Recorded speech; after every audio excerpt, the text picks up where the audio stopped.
Gérald va nous dire aujourd'hui tout sur son son de batterie et on va travailler sur une batterie faite à la maison par un de nos académiciens. C'est parti. Bonjour et bienvenue à l'Académie du Gros Son. Je suis Gérald. Et moi c'est André. Donc comme dit au début, on va voir une batterie faite à la maison, enregistrée par nos académiciens Olivier. Et Gérald va se faire un grand plaisir de la mixer, un peu analyser les pistes, voir qu'est-ce qui est cool dedans, qu'est-ce que vous pouvez en prendre pour vous, pour vos enregistrements chez vous à la maison. Et Olivier a fait un vraiment chouette travail. Ici, on n'a pas de morceau complet, juste la batterie, donc on se concentre sur une chose à la fois. Voilà. On va voir un tout petit peu en détail toutes ces pistes une par une et on va vous dire ce qu'on en pense. Et puis on va mixer tout ça pour que ça sonne vraiment cool. Avant de rentrer dans les vifs du sujet, on va prendre 2 secondes pour se subscriber, se abonner à notre chaîne YouTube ici sur YouTube, puisque vous y êtes, parce que voilà, hein, clic, c'est fait. Si vous l'avez déjà fait avant, c'est vraiment cool, merci. Et tant que vous y êtes, la petite cloche elle est quelque part là aussi, cling, voilà, c'est fait comme ça, vous êtes toujours au courant de tout ce qu'on fait. Une petite pub en plus sans gêne, allez sur notre site web academiedugrosson.com/bonus pour vous inscrire sur notre mailing list, comme ça vous allez recevoir des petits mails toutes les semaines quand on sort une vidéo. Et surtout, pourquoi vous allez vous inscrire là-dessus, c'est parce que si vous le faites, vous allez recevoir un petit mail de bienvenue avec quelques chouettes cadeaux, quelques petits PDF de plugins gratuits, un guide d'achat de matos studio pour commencer votre aventure home studio, et d'autres petits trucs très cool, alors un peu plus grand, très cool aussi. Et voilà, sans plus attendre, on attaque la vidéo, c'est parti. Ce qui va se passer, c'est que je vais prendre les petites pistes, je les ai pas vraiment écoutées, comme ça vite fait, juste pour voir si c'était cool. Voilà, et je vais faire exactement l'exercice que je fais tous les jours quand les gens m'envoient des pistes enregistrées à la maison pour mixer. Bon, évidemment, ici, c'est un peu hors contexte, c'est juste une batterie, mais le principe sera le même. Donc, ce que je fais en général, vous voyez ici, j'ai importé toutes les petites pistes. Je les ai déjà mises dans mon template, vite fait, pour pas vous embêter avec ça, mais donc j'ai un petit template où il y a déjà des choses préfaites. J'ai déjà des pistes qui sont prêtes pour Kicksnare, tout ça. J'ai fait toutes mes petites assignations et maintenant, on peut écouter l'ensemble. Donc, je vais démuter toutes les pistes. J'ai tout mis à 0 et ça ressemble à ça. Donc là, c'est pas encore balancé et tout, mais c'est juste pour avoir une idée un peu globale. Ça ressemble à ceci.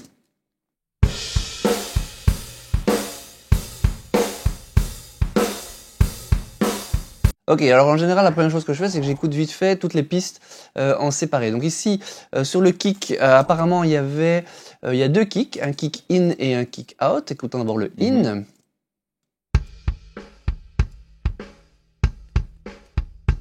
Très bien, très propre, cool, ouais, avec une chouette attaque. Ce que j'aime bien moi dans un kick in, ça ressemble justement à ça. Le out.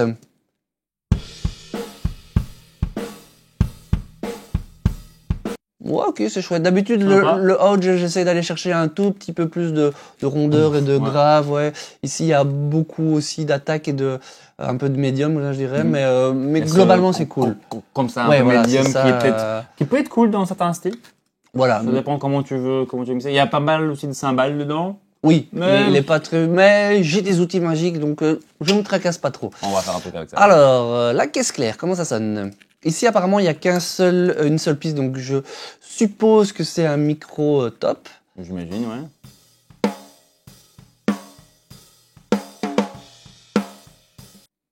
C'est cool, c'est propre, il y a un petit peu de repuce Charlet, mais ça reste raisonnable, franchement. On a connu pire, et il y a un chouette snap dessus, une petite attaque. Voilà. Après, il n'y a pas beaucoup de timbre. Non, mais il n'y a pas de timbre, donc voilà. Après, c'est question de goût, mais comme là, je me mets dans la position du mixeur, on me l'a envoyé pour mixer, c'est ça que le producteur, le batteur ou les musiciens ont voulu, donc c'est leur son de caisse claire, donc il est propre, il est cool, je suis content avec ça. Ouais. La piste suivante, apparemment, c'est un Charlet. C'est très bien enregistré. Très propre. Dire juste pour le Charlet, pourquoi est-ce qu'on dit que c'est bien enregistré?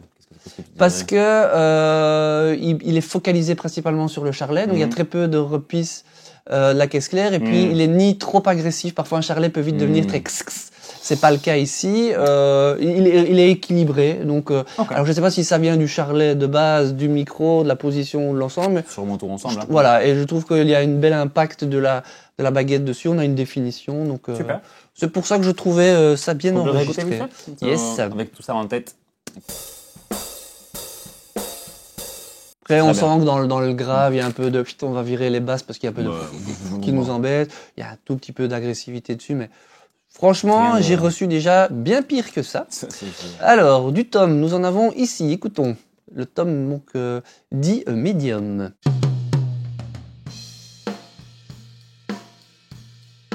Voilà. Le tome en lui-même sonne bien, il y a une belle longueur, une belle attaque. J'écoutais un petit peu ce qui repassait dedans, les cymbales, bon, c'est assez classique. J'ai écouté à un moment où il y a une crash, parce que là c'était de la ride, donc ça allait.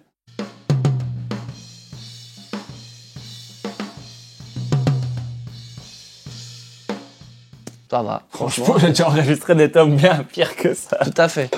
Alors, ça, évidemment, vous pouvez obtenir ce genre de résultat dans la façon dont vous positionnez les micros, type de micro. Ça dépend aussi de l'équilibre du batteur aussi. Si le batteur frappe pas sur cet homme et tape comme un sauvage sur les crashs, tous les micros du monde ne changeront pas la donne. L'équilibre restera toujours un peu compliqué.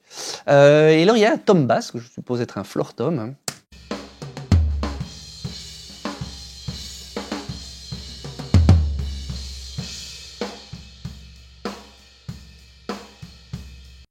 C'est pas mal du tout. Il y a un peu plus de caisse claire dans celui-là. Par contre, la ride passe pas fort. Moi, en général, alors je sais pas comment c'est positionné parce que j'ai pas vu le kit. Ça ressemble à ça. Ah ben, vous l'avez vu, moi j'ai rien vu. Mais c'est vrai que même moi, souvent quand je fais des rides, souvent c'est fort proche du floor. Souvent j'ai plus de rides que ça dans le floor. Mais là c'est déjà pas mal propre en fait. Alors les overheads. Ici, il nous avait envoyé un où il avait écrit hi-hat et un où il avait écrit right, ce qui est très intelligent parce que souvent quand je reçois les pistes, j'ai un gauche et un droite, mais je ne sais pas le point de vue que les gens prennent, s'ils se mettent du côté du public ou du côté du batteur. Bien sûr. En général, quand on écoute, on entend. Il nous avait envoyé 2 pistes mono avec le nom. Je les ai remis sur une piste stéréo. Moi, c'est par question de facilité. Alors moi, je prends le point de vue du public. Donc, c'est-à-dire que le charlet sera à droite et la ride à gauche.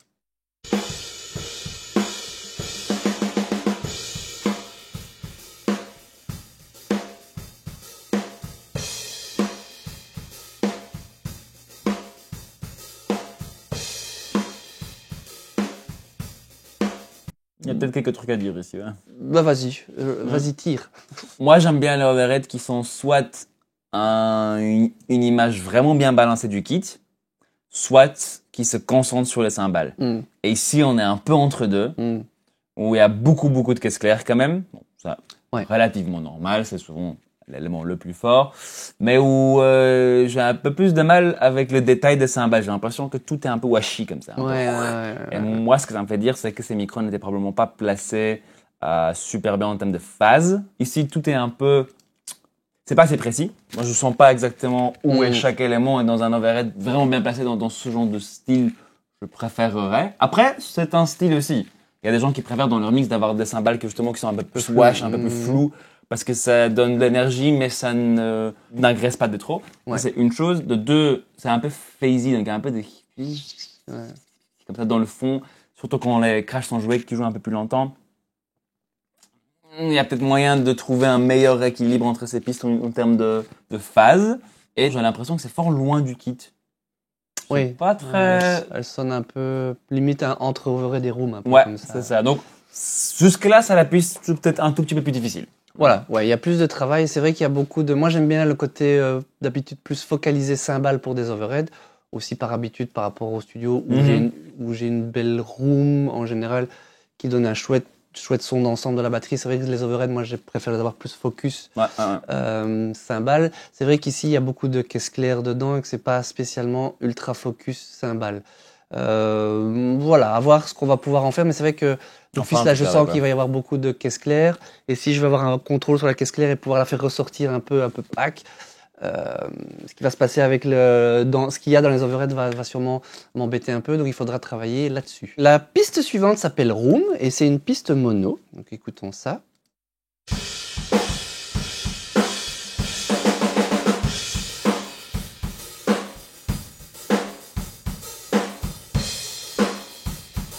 C'est cool, ça sonne comme c'est une petite pièce, hein, évidemment, c'est pas une cathédrale, mais c'est sympa. Il y a pas mal de grosses caisses et de caisses claires dedans. Ça, c'est chouette. Parce que parfois, je reçois des rooms où, comme c'est avec un micro un peu plus cheap, parfois, on a beaucoup les cymbales qui sortent de façon un peu agressive.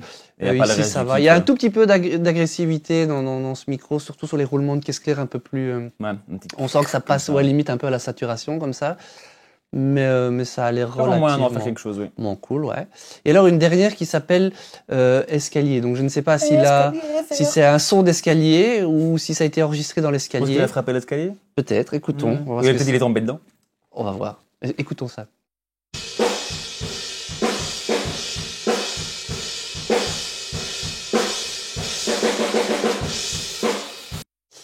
Ouais, c'est cool. C'est une autre room, quoi. Ouais, c'est ça. C'est une room où ça va plus loin. Il y a surtout de la caisse claire dans celle-là. Mais c'est fort agressif dans les il y a beaucoup de trucs. Pas beaucoup de basses et pas beaucoup de grosses caisses. Ça peut. Moi, j'ai moins d'affinité personnelle avec ça, mais c'est une question de goût. Donc, pas sûr que dans un mix, par exemple, celle-là, je dirais n'importe rien, je pense, de plus que l'autre room. Exact. Dans les rooms, ce qui est important, c'est l'équilibre. Enfin, Oui. Pour moi, personnellement. Donc, quand j'ai une room comme ici, où c'est que de la cymbale, et surtout de la cymbale vraiment agressive, Ouais, comme c'est ça, très agressif. par expérience, je vais la mettre dans le mix et tout va devenir moins beau et moins précis. Et... Après, on peut peut-être s'amuser avec. Mais voilà. Faudrait voir avec tout un morceau, mais là, C'est dans quelque chose qui est une représentation peut-être juste d'une batterie, peut-être je saurais pas en faire grand-chose. Je pourrais, pour le fun et le challenge, me forcer à la mettre dedans et en la bricolant, mais du coup, On va voir si elle on serait fait ça, fort hein. torturée. Mais ça marcherait plus dans un contexte, je pense, que sur de la batterie seule. Je sais pas. On essaiera. Ok, alors, comment je ferais en temps normal? Bah, du coup, je remute tout.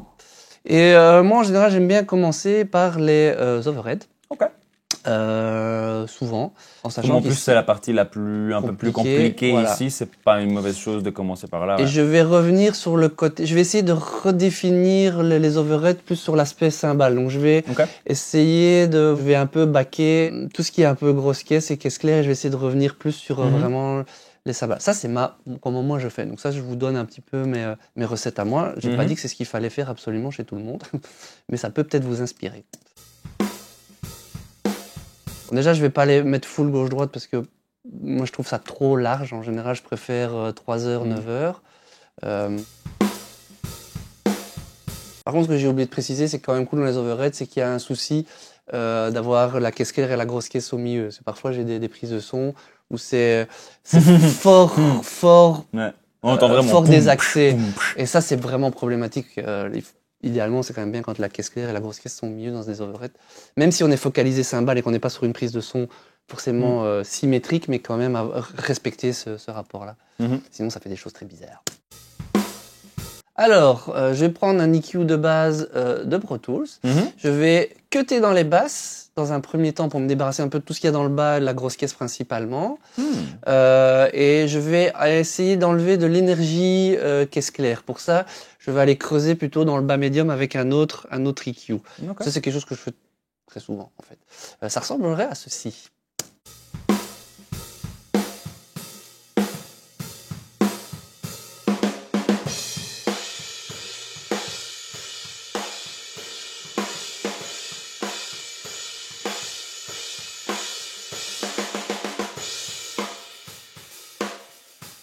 Du coup, on se retrouve avec des overheads. Alors ça dépend le point de vue. Parce qu'ici, moi, je vais prendre les overheads vraiment dans l'utilisation plus de tout ce qui est cymbale et de ce qui se passe au-dessus.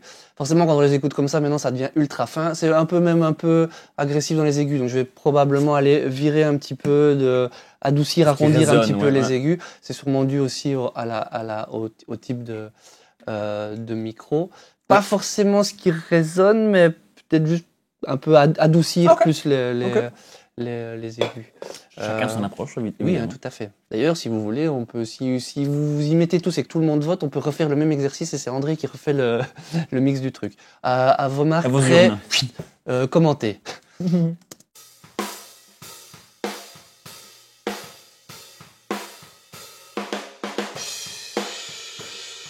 Je vais pas y aller comme ça, je vais y aller plus comme ça. C'est-à-dire qu'au lieu d'enlever toute une série d'aigus et puis de voir jusqu'où je remonte, je vais plutôt carrément couper, utiliser un coupe-haut et voir si je peux pas un peu arrondir. Parce qu'il se passe quand même des trucs dans les forts aigus, je vais voir.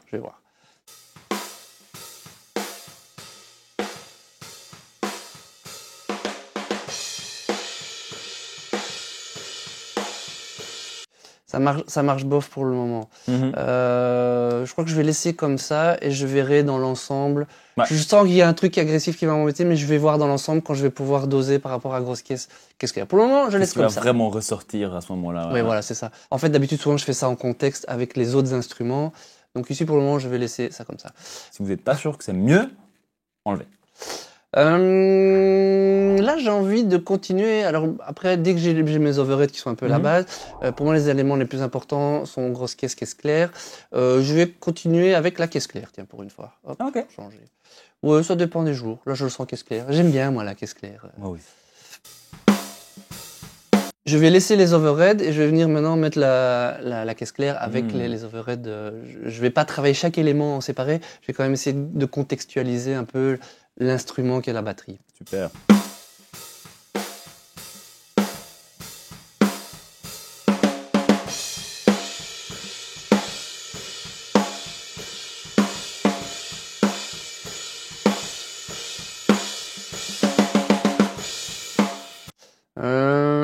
Je préférerais pas la phase là-dessus. C'est ce que j'étais en train de me demander. Petit doute quand même.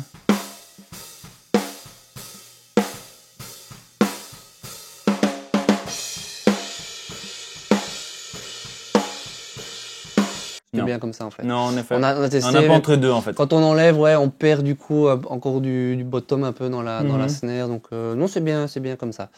Il y a d'autres choses qui sont mieux du coup. Ça veut dire qu'on a la phase un peu entre deux.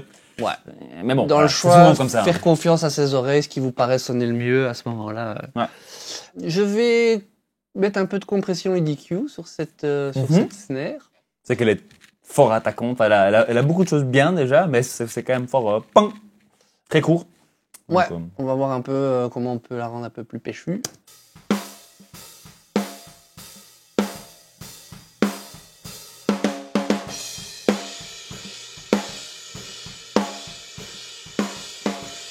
Je vais lui redonner un tout petit peu de bottom en utilisant ici un EQ un peu plus dans le bas médium. J'utilise l'EQ, ça c'est le FG Stress et le type, enfin Distressor. Et j'aime bien tout ce qui est EQ SSL, moi, pour tout ce qui est mix en général. J'aime bien pour leur couleur en fait.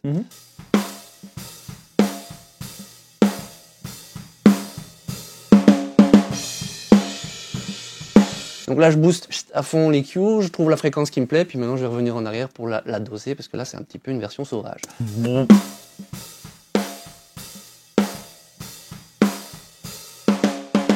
Ok, maintenant j'ai envie un peu plus de tac dedans. Pareil, je vais utiliser un Q assez large pour que ça soit assez naturel. Je vais booster très fort et chercher la fréquence, quoi.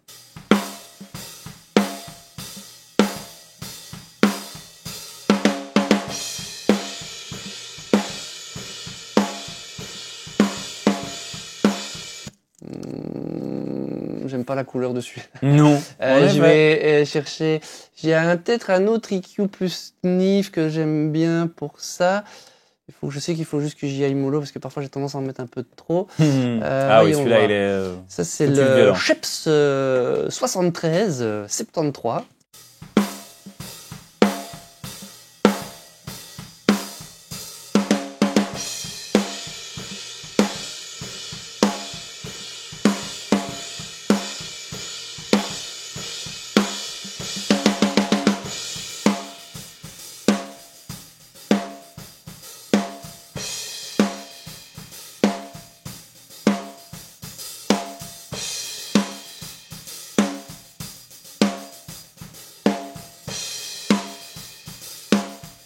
Pas rien quand même comme différence. C'est un peu sauvage, c'est un peu beaucoup, mais pour le moment je vais garder comme ça. Après je sens que j'ai beaucoup de room qui reviennent des overheads aussi. Donc je suis en train de me battre, je pense, un peu avec ça d'une certaine façon. Mais voilà, ce qui est important pour moi, c'est d'avancer, de pas prendre des heures et des heures à aller peaufiner au milieu, parce que je sais qu'une fois que j'aurai l'ensemble, c'est là que je vais pouvoir un petit peu plus. Et pour l'instant, on travaille pas vraiment en contexte. On a juste deux éléments, enfin trois micros pour l'instant dans la bataille. Il y a encore plein à mettre dedans. Ouais. Donc là, je savais que je voulais un peu plus de pack, un peu de pouf. C'est ça que j'ai entendu quand j'ai écouté. Donc c'est vers ça que je vais. À chaque étape, je vais sûrement rajouter un petit peu plus, un petit peu plus. Tu peux nous parler vite fait de la compression, ta mixeur? Oui. Alors quand je l'ai réglé, déjà de base, quand je l'ai mise, c'était déjà presque bien en fait. J'ai juste augmenté un peu pour que ça compresse un petit peu plus. J'ai varié le temps d'attaque pour garder un tout petit peu plus d'attaque de ce fameux snap voilà que je voulais. 2-3 réglages et c'était bon. Merci Slate Digital. Ensuite, ce que moi je fais habituellement, c'est que je travaille une compression parallèle sur la caisse claire. Okay. Je vais le faire ici parce que c'est chaque petit élément qui vont venir booster. Ce que je fais en général, enfin j'ai une vidéo sur la compression parallèle, vous pouvez aller voir. Je vais muter la principale. Hop, j'ai déjà mon bus qui est prêt, ça c'est dans mon template.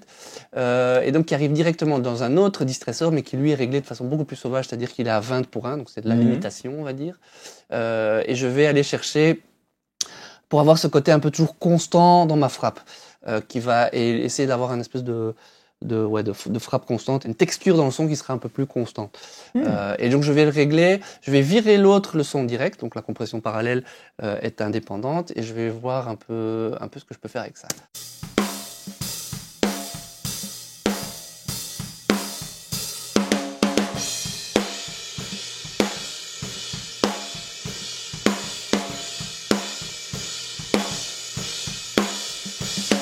Alors ici, je la fais attaquer relativement... Au début, c'était un peu trop rapide, donc j'ai de nouveau essayé de récupérer cette attaque.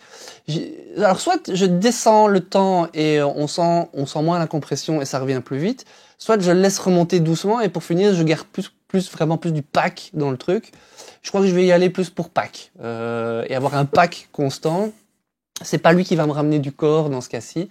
Pas de touffe. Voilà, pas de touffe. Lui, c'est préposé pack. Je vais réenclencher le son direct. Et je vais venir mettre ça, la compression parallèle délicatement dedans.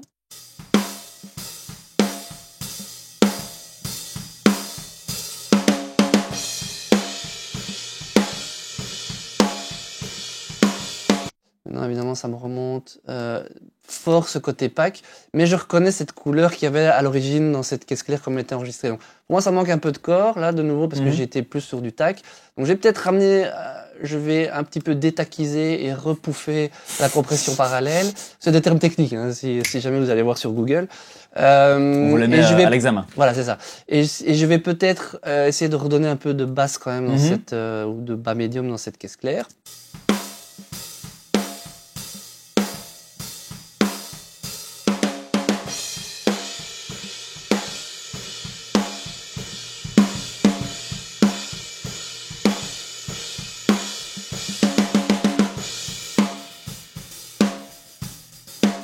Je vais pas utiliser cet EQ là, je vais revenir sur celui-ci.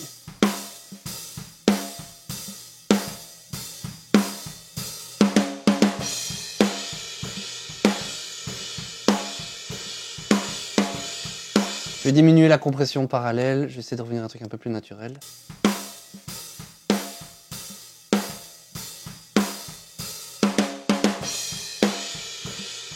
Non, je vais diminuer les overheads parce qu'ils m'embêtent un petit peu, là c'est quand même envahissant.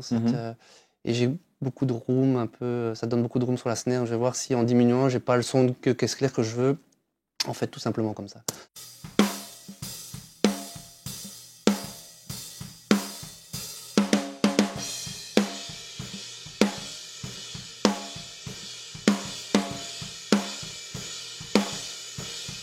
Elle est bien, elle est un peu fort compressée, mais ça me dérange pas. Pour le moment, je vais laisser comme ça. On verra si je change pas d'avis en cours de route. Grosse caisse. Je vais commencer avec le kick out, qui est le côté un peu plus naturel, et puis je vais aller rechercher l'attaque avec le kick in, toujours en contexte.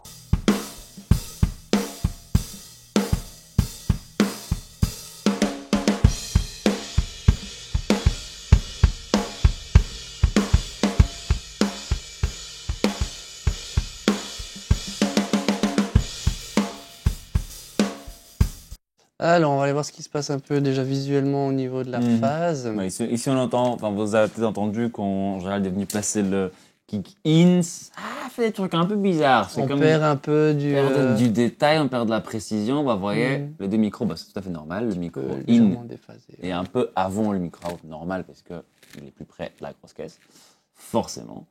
Là, j'ai pas beaucoup d'options. Je peux essayer de décaler un tout petit peu légèrement. Voir si on obtient quelque chose de mieux. J'ai écouté en solo. Je vais le faire comme ça. Hop. Écoute.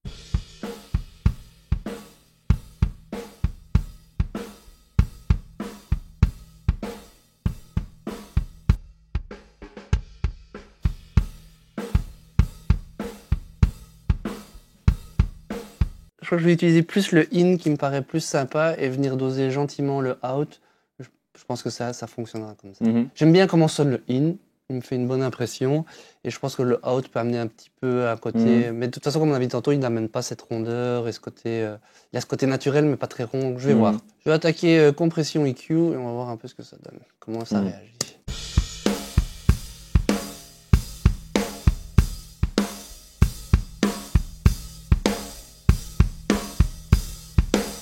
Comme quoi, même avec 20 ans de carrière dans les pattes, c'est pas si simple que ça.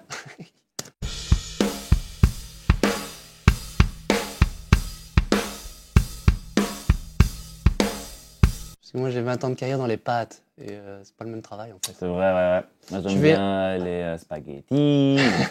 Alors, comme vous voyez, j'ai travaillé un peu la compression, pareil. J'essaie de garder cette attaque, quelque chose de punchy. J'avais envie de vraiment remettre du pic pac dedans, du pic de l'attaque. Là, j'ai bien boosté ici vers 5 kg.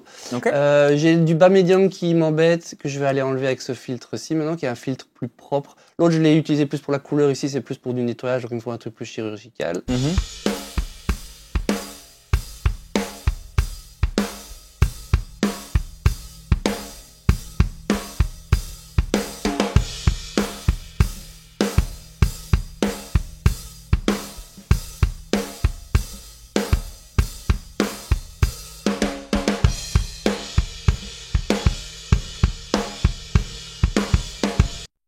On va utiliser la bonne vieille technique de comment faire une grosse caisse avec beaucoup de graves. Le lien dans la description.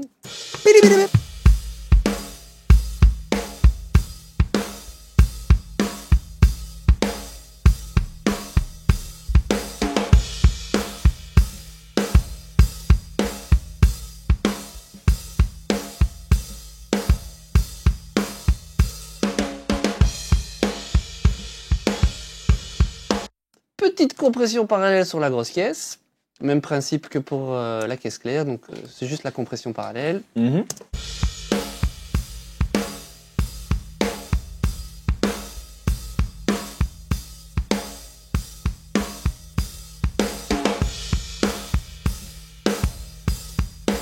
Voilà, j'essaie de trouver le bon dosage entre le pic et le pouf. Et je viens le mettre dedans.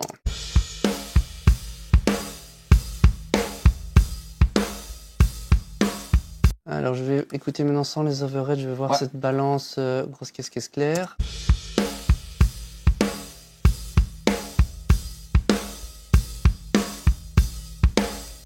J'aime bien avoir la même impression d'énergie. Ouais. Quand on a justement un beat comme ça simple, faut pas que ça fasse pas pom pom pom pom. Et pas non plus pom pom pa. On sent que c'est une batterie en plus qui a été jouée énergie, donc il faut que ce soit rendu quoi. Je trouve la caisse claire, la grosse caisse, je voudrais avoir un petit peu plus de définition dans l'aigu, un peu plus de pic dessus. Pas avec Kelly Q, je vais d'abord tester avec le shelf ici là, ouais.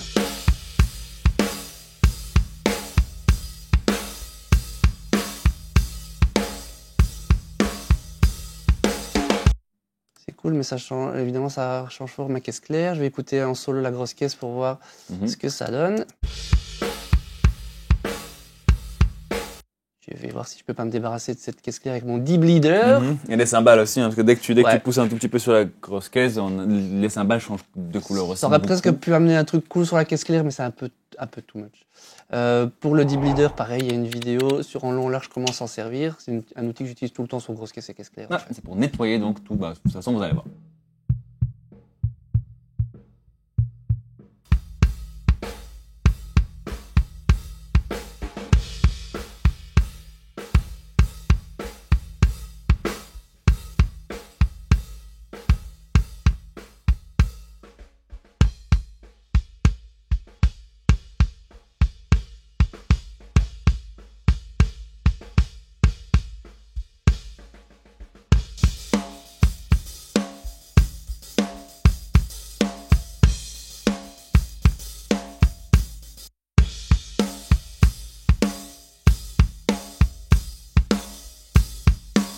Ok. Je vais Mal. Tu veux faire- écouter les kicks en solo avec et sans le Ouais, regainer, ouais, je peux ouais, voir, ça fait beaucoup de choses.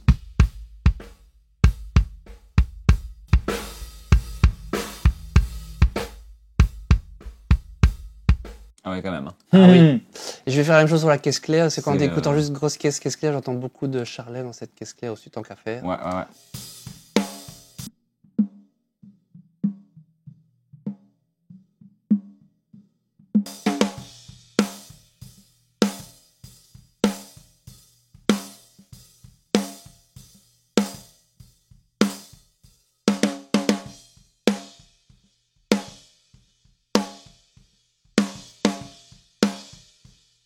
Voilà. Tout ça dedans.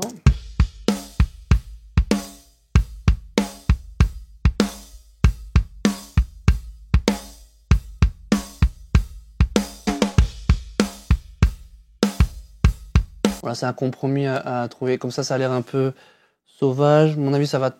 Il faut que je redonne un tout petit peu de vie quand même, enfin un peu de longueur derrière. Je pense que dans l'ensemble, ça peut fonctionner. Mais ça, c'est classique. Hein. Donc, quand, Ouais. quand vous écoutez votre kick et snare mixé en solo, donc ici, on a que ça.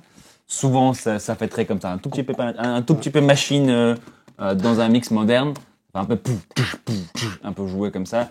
Mais c'est pour pouvoir les mettre très fort dans le mix sans faire ressortir des choses dérangeantes. Dans un Exactement. morceau. Donc, de toute façon, vous allez voir, on va remplir les trous qu'on vient de créer avec toutes les autres pistes. Exactement. Alors, je remets mes overheads maintenant pour voir ce que ça donne. Mhm.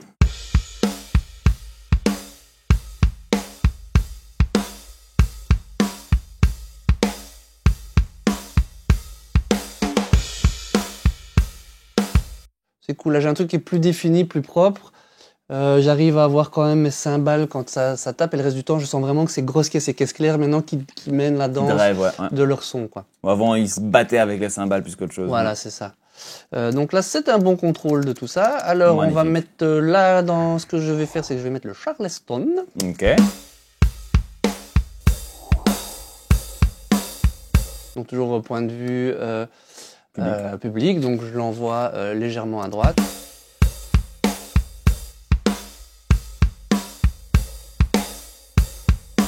Il sonne un peu... Ça phase un peu. Ouais.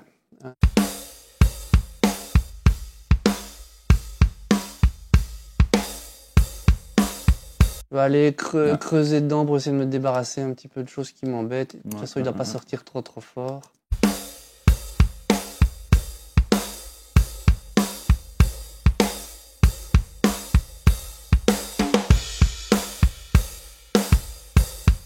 Je vais monter un peu les overheads pour récupérer un peu de Charleston dedans et je vais utiliser plutôt celui-là en complément, voir un peu ce que je peux trouver. C'est là que c'est important d'avoir un batteur qui a un jeu bien équilibré parce que ça aide.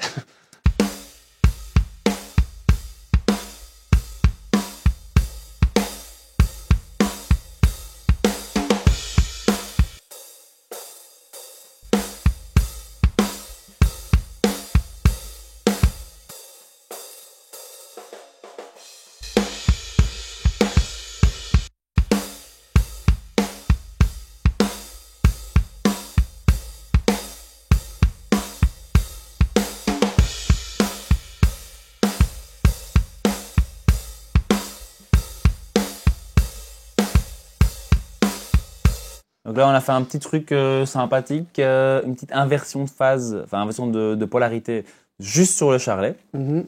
Parce que tout à l'heure, on vous a dit ça phase un peu. Ce qu'on entend, c'est le petit... Ouais, c'est un ça. peu comme ça, il y a quelque chose de pas très joli quand il bouge. Et avec polarité inversée, cette relation de phase se met de manière beaucoup plus clean, je trouve. Ça marche beaucoup mieux et on l'entend moins. Ouais. En tout cas, elle agit dans des fréquences où c'est moins dérangeant. C'est ça. Je vous fais écouter avec et sans.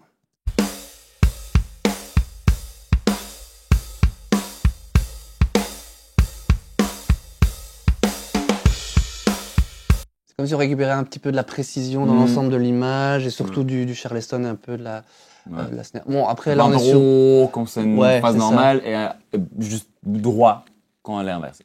C'est des détails. Dans un ensemble, ça s'entendrait peut-être pas trop, mais si on arrive à avoir le contrôle là-dessus, C'est c'est souvent mieux. ça qui fait la différence. Hein. Oui. Ouais. Nous avons un peu tout le kit, à part les tomes. Alors, les tomes, comment je fais, moi, les tomes? J'écoute en solo. D'abord, je les nettoie, parce que ça, il n'y a rien à faire. Les tomes, ça ramène plein... surtout que je compresse fort, les tomes. Donc, ça me ramène toujours plein de saloperies. Donc, je vais diblider tout ça, n'est-ce pas? Diblide, mon ami. Diblidons. Hop, hop.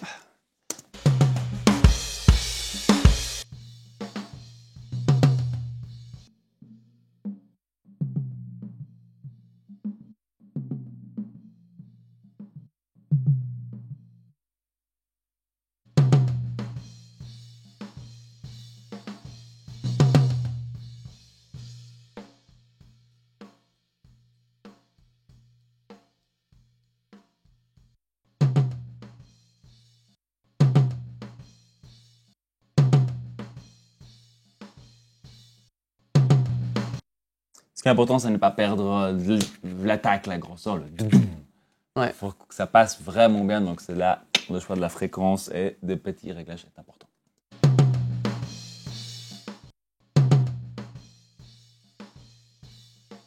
Partir sur cette base-là. Je vais faire la même chose sur le floor.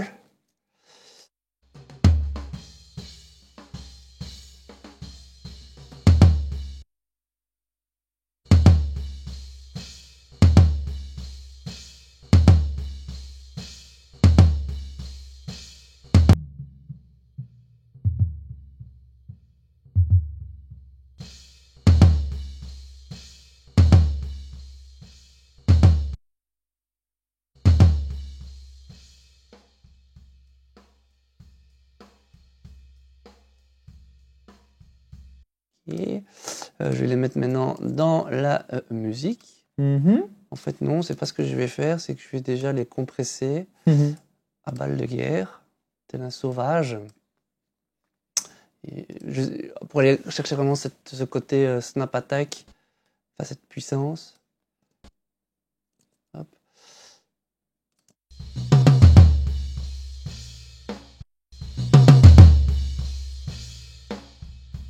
Je vois maintenant en contexte par contre.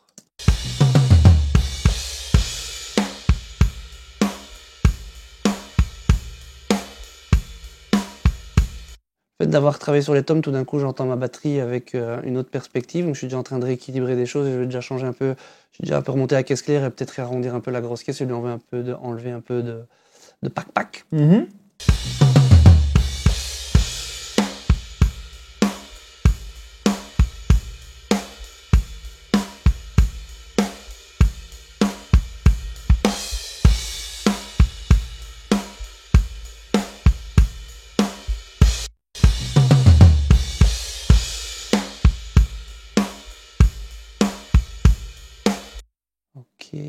Déjà, elle va essayer vite fait avec et sans les tomes, juste pour voir est-ce que le deblider a bien fait son travail. C'est ça, si ça amène quelque chose, s'il y a des choses qui viennent gêner dedans. Il n'y avait rien, donc c'est bien. Ici, c'est parce que c'est pas en contexte. En contexte, il y a de fortes chances que j'aille rajouter une petite reverb sur cet homme, mais là, ça aurait pas de sens, parce que on va entendre fort la reverb, que s'il y avait des éléments autour, il deviendrait peut-être un peu sec. Donc, dans un cadre où la batterie reste seule comme ça, je ne le mettrai pas. Pareil pour la caisse claire. Tu peux nous montrer quand même pour voir comment ça sonnerait du coup si tu laisses. En solo, ça sonnerait un petit peu bizarroïde, limite un peu 80s, mais ouais.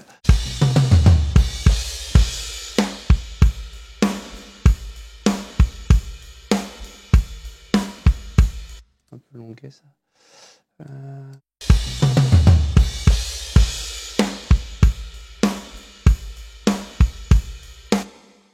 Sans éléments autour, ça paraît trop. Je suis à peu près sûr que s'il y avait des éléments avec, ça sonnerait juste bien. Mais, et peut-être limite un peu plus sur la snare. Tout à fait d'accord.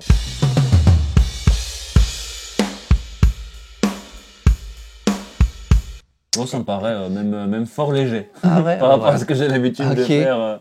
Ça me paraît gentil. Une très chouette reverb. Tu as un peu baissé la longueur. Pourquoi? Parce que elle était pas trop en rythme avec l'énergie du morceau en fait. Donc maintenant ce que je vais faire c'est sur les tomes, je trouve, sur le groupe de tomes je vais juste rajouter un petit peu de... je vais les éclaircir un petit peu les deux, je trouve qu'il manque un peu de pack-pack. Je pourrais les travailler un peu en solo mais là, allez on va dire que c'est la version un peu speed pour pas non plus passer 3 heures là-dessus. Mais...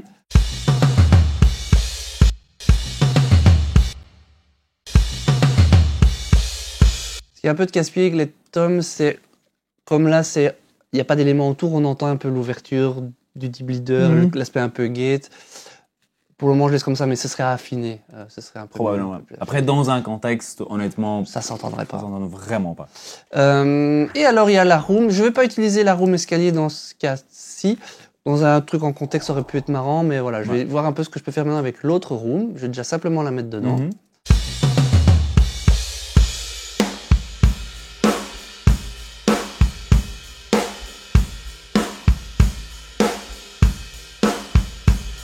De prime abord, peut être très cool, ouais. Ça peut être sympa, mais tout seul, évidemment, ça donne c'est ultra coloré. Donc, je vais voir si je vais juste la torturer, la triturer, et voir si en la laissant à ce volume-là, si il est amené une couleur globale intéressante. Juste en enlevant, peut-être en boostant certaines fréquences, peut-être essayer de redonner un peu de chaleur et de rondeur et moins d'attaque dans cette room. Tant que j'y suis, je vais voir si en inversant la polarité, ça donne pas un truc déjà naturellement un peu plus rond.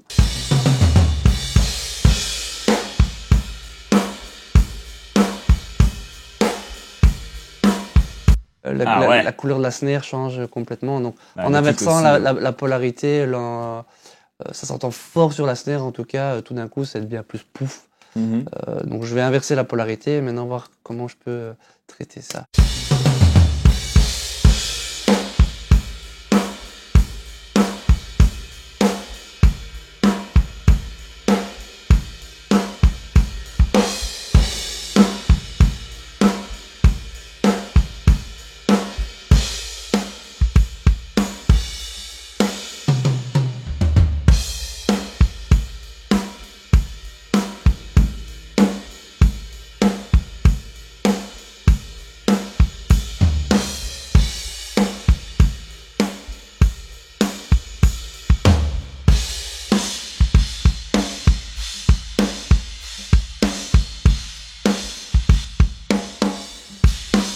Alors, c'est cool. C'est une optique. Là, vous voyez, j'ai pas eu peur de vraiment booster fort dans les bas médiums pour que ce soit plus gros. Ça redonne de la profondeur, de la rondeur et vraiment de la profondeur à l'ensemble du son de batterie. Ouais, ça remplit aussi un peu les espaces, comme tout à l'heure, on avait un peu tout ça. découpé. Ouais, un peu là, ça redonne un peu, ça lie un peu la sauce. Très. Il y a un dernier truc que je vais faire. Je sais plus où on était. Là, sur ce passage-là, j'ai écouté avec et sans les overheads, cette cymbale est très... Je vais quand même essayer de trouver la fréquence qui adoucit un petit peu ça, dont on a parlé au tout début. Dans la room ou dans les overheads.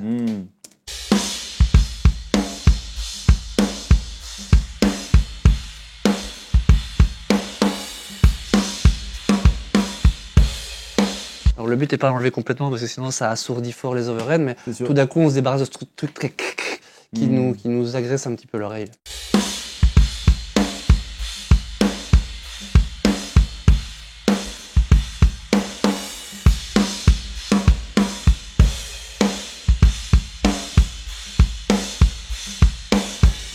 Quelque chose plus ou moins comme ça. Ça, c'est comment je ferai ma balance rapidement. Forte chance qu'en contexte, j'ajoute peut-être un petit trig ou l'autre, un petit sample, grosse caisse claire, j'aime encore bien, mais juste en petit complément, juste pour venir encore remettre une couche. Et puis après, il y a sûrement un traitement que je ferai en parallèle sur certains éléments, mais là, il faut vraiment voir ça en contexte et plus dans le détail. J'espère que vous avez trouvé plein de petits trucs à me voler pour travailler vos sons de batterie, que ce soit une batterie que vous ayez enregistrée vous-même, que ça vous inspire aussi si jamais vous devez nous envoyer une batterie ou envoyer un mixeur une batterie, dire ah oui tiens, il faut que je fasse attention à ceci, cela. Vous avez vu les pièges principalement de phase, de positionnement.